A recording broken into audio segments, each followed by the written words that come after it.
Friends, this is my penultimate message to you. As we wind down what has been a trying year, I have some important information to pass on. This message will be a bit lengthy, so if you don't have time to stick with me, the nutshell is simple. There are reasons to be hopeful, but there are just as many reasons to be concerned. Your faculty senate has been working hard to advance your interests, to protect your interests, and will continue to do so. So, let's get into the nitty-gritty. I'm going to start with a crucial update on the no confidence discussion. Hundreds of you joined the Faculty Senate meetings where, on the motion of a member of Faculty Senate, we discussed the matter of no confidence in the provost and the chancellor. We are extremely grateful for your engagement. You followed up with us, you talked to us, you told us what we needed to know. The direct outcomes of those discussions are twofold. We held a town hall on March 31st that gave faculty members an opportunity to interact semi-directly with the chancellor and the provost on a bunch of really important matters. The Faculty Senate also passed a resolution on Friday, April 16th that has been transmitted to you along with this message. The same resolution has been directed to key administrators. With that, I'll move on to the matter that has occupied much of our energy since it was announced in January. The K-Board temporary policy suspending tenure and job security protections. I'm going to continue to characterize the K-Board policy in this way, though I appreciate and understand the precarity under which many of our faculty colleagues, staff, and graduate students have always labored.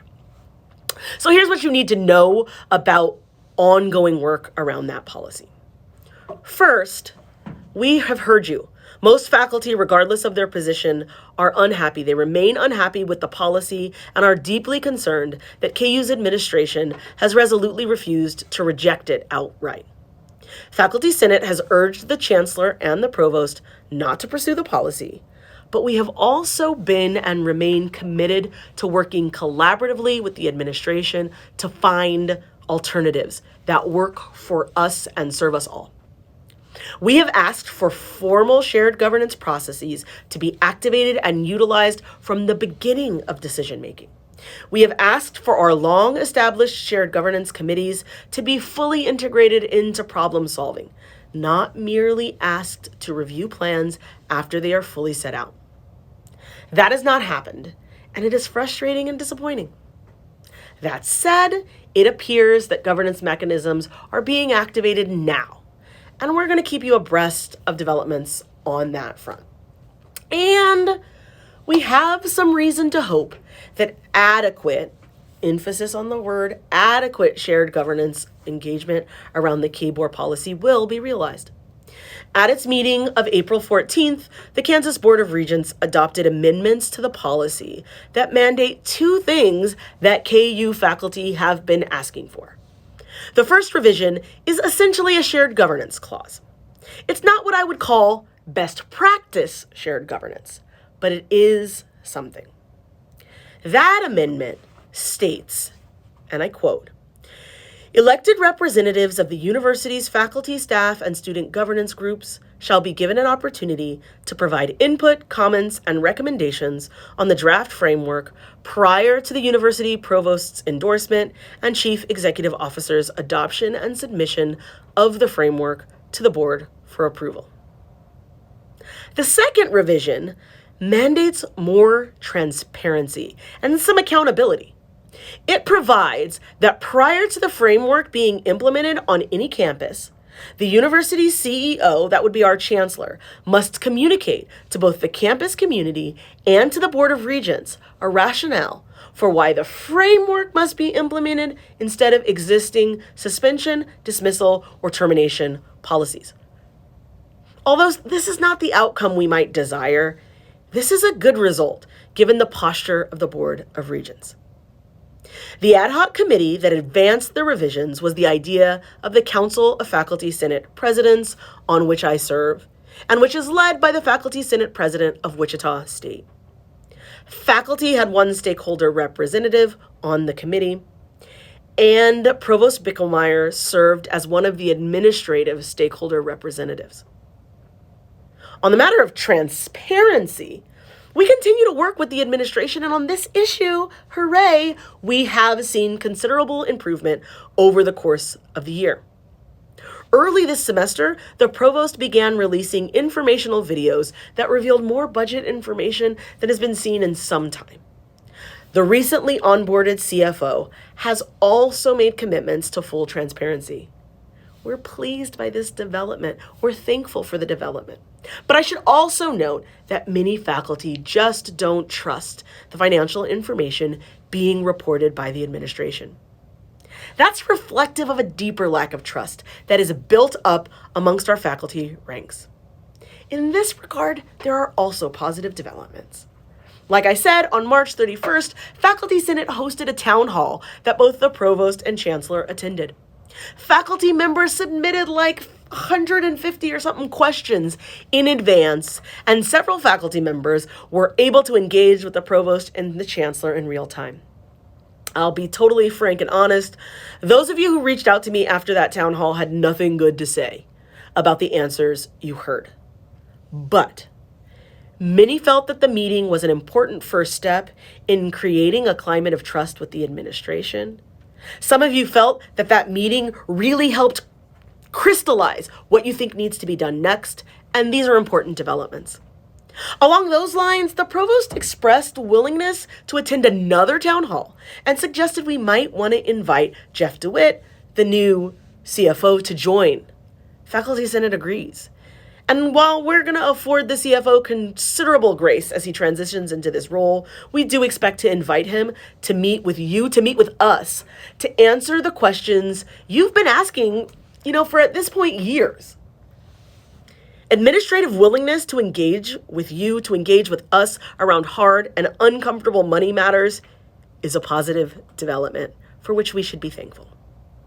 On the topic of hard and uncomfortable issues, I turn to diversity, equity, and inclusion. As you will recall, the DEI space at KU was overhauled at the close of the fall semester to the considerable chagrin of faculty, staff, and students, particularly those who had been most active in that space. The Faculty Senate invited relevant administrators, including the provost and the interim provost, and the interim vice provost for diversity, equity, inclusion, and belonging, long title, to a town hall to discuss the matter. They declined the invitation, but I know that committed faculty members, committed stakeholders, staff, and students have continued to focus on this issue, and we do hope to see positive developments in this space. Heck, being active is a positive development. I know I warned you that this update would be extended, but I am imagining your patience with me and my low production value videos is beginning to wear thin. So let me move on to several alerts before I close out. You will notice, or you will have noticed, the new student survey of teaching is being rolled out this spring.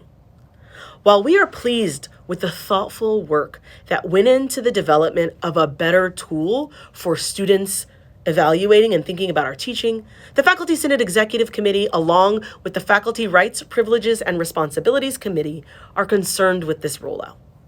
This semester, like those preceding it and the fall semester that will follow it, have been what we lawyers like to call sui generis. For most of us, spring 2020 was very different from fall 2020, which has been totally different from spring 2021 and will be unlike fall 2021.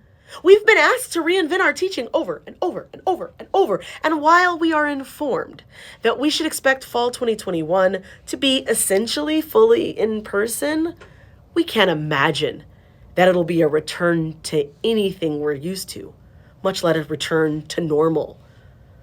Moreover, faculty were not informed before this semester began how their teaching would be evaluated by students. On these reflections and many others, FRPR and governance leaders urged a delay in the rollout of the new student survey of teaching, as well as a commitment to the survey's remaining optional as evaluative tools until spring 2022. While the inclusion of spring 2021 surveys and annual reviews and the like will be optional, They're going to be rolled out now and revert to mandatory in fall. Since the pandemic began, Faculty Senate leadership have been strong advocates for appropriate COVID adjustments to faculty promotion, retention, and evaluation procedures. One such initially positive development was the so-called COVID statement, which offered faculty members the opportunity to account for the impacts of COVID on their job performance. On the announcement of the KBOR policy suspending tenure, I stepped away from my position that these were good. I urged the Vice Provost for Faculty Development to suspend the use of the COVID statement, which it became clear to me would no longer be experienced as supporting faculty. Despite what were undeniably good intentions. That didn't happen, and I'm so sorry to those of you who experienced stress and anxiety around the matter. The Committee on Standards and Promotion, or Standards and Procedures for Promotion and Tenure, which is the Faculty Senate committee that advises on the standards for promotion and tenure, stepped up to advocate strongly for guidelines that would allow COVID to be appropriately taken into account in the promotion and tenure process, that would protect the promotion and tenure standards integrity, and that would try to minimize the stress or burdens that any COVID statement guidelines would cause in the current climate where the KBOR policy exists. As I mentioned, we have been recently informed that the plan for fall 2021 is not just to be fully in person, but to be fully in person without capacity restrictions. For many of you, this is welcome news, finally, right? But I also know that this change means once again recreating and imagining courses. I know that some of you will not feel comfortable returning to a full capacity environment without robust vaccination requirements. I know that there's no back to normal. Faculty governance has not yet been involved in fall planning. So I hope you'll bear with me as I gather more information about what we should expect in fall.